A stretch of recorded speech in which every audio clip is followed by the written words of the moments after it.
Crônicas do Amanhecer. Por Feijão, Centro Espírita Allan Kardec de Balneário Gaivota. Balneário Gaivota, 9 de fevereiro de 2024. O que a autorização da eutanásia em Cuba esconde?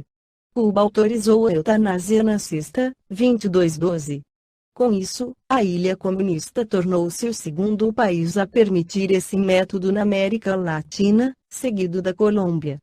Segundo a nova Lei de Saúde Pública, médicos poderão ajudar os pacientes terminais a evitarem sofrimentos para ter uma morte digna.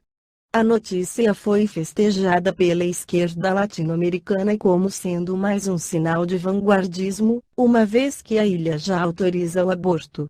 Mas, nos dois casos, é preciso tomar cuidado para não tirar conclusões equivocadas.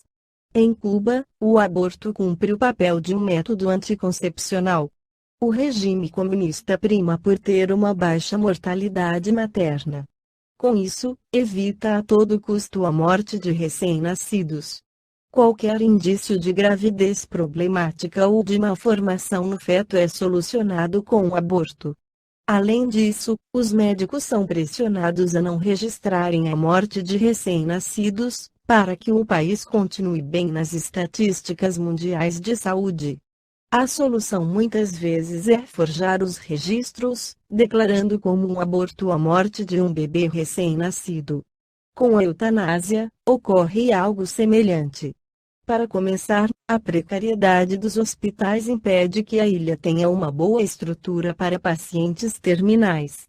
A eutanásia, assim, pode ser uma forma de registrar uma morte, sem ter de admitir a debilidade do sistema de saúde. Em Cuba, as unidades que cuidam de pacientes terminais, como os institutos de câncer, não têm insumos suficientes para prolongar a vida das pessoas. Não há analgésicos para aliviar as dores graves. Quando eu trabalhava lá, era preciso autorização de 4 pessoas para administrar morfina para alguém. Não havia medicamento suficiente para todo mundo. Também era muito difícil recomendar uma radiografia ou uma tomografia, porque os aparelhos eram poucos, diz o médico cubano Francisco Rosabal, que veio ao Brasil no programa Mais Médicos e decidiu ficar no país. Todo ato que abrevia a vida no corpo físico é contrário aos códigos divinos. A vida pertence a Deus e somente Ele pode retirá-la. Vejamos a questão 953 do Livro dos Espíritos, questão 953. Quando uma pessoa vê diante de si um fim inevitável e horrível, será culpada se abreviar de alguns instantes os seus sofrimentos, apressando voluntariamente sua morte? É sempre culpado aquele que não aguarda um termo que Deus lhe marcou para a existência. E quem poderá estar certo de que, malgrado as aparências, esse termo tenha chegado, de que um socorro inesperado não venha no último momento? Algumas pessoas argumentam que o médico, com ou sem anuência dos familiares, tem o dever de aliviar o sofrimento do doente quando o mal não tem cura, proporcionando uma morte calma e tranquila ao moribundo. Do ponto de vista espiritual, podemos fazer as seguintes considerações. Compete a Deus, Senhor de nossos destinos, promover nosso retorno à espiritualidade.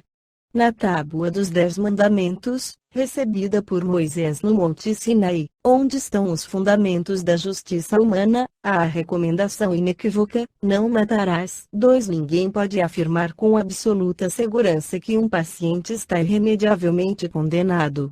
A literatura médica é pródiga em exemplos de pacientes em estado desesperador que se recuperam. 3. A eutanásia interrompe a depuração do espírito, uma vez que antecipa sua partida, provocando a desencarnação. 4. De acordo com o espírito André Luiz, impõe ao desencarnado sérias dificuldades no retorno ao plano espiritual. Esta foi a crônica do amanhecer de 9 de fevereiro de 2024. Por Alfredo Feijão Lopes.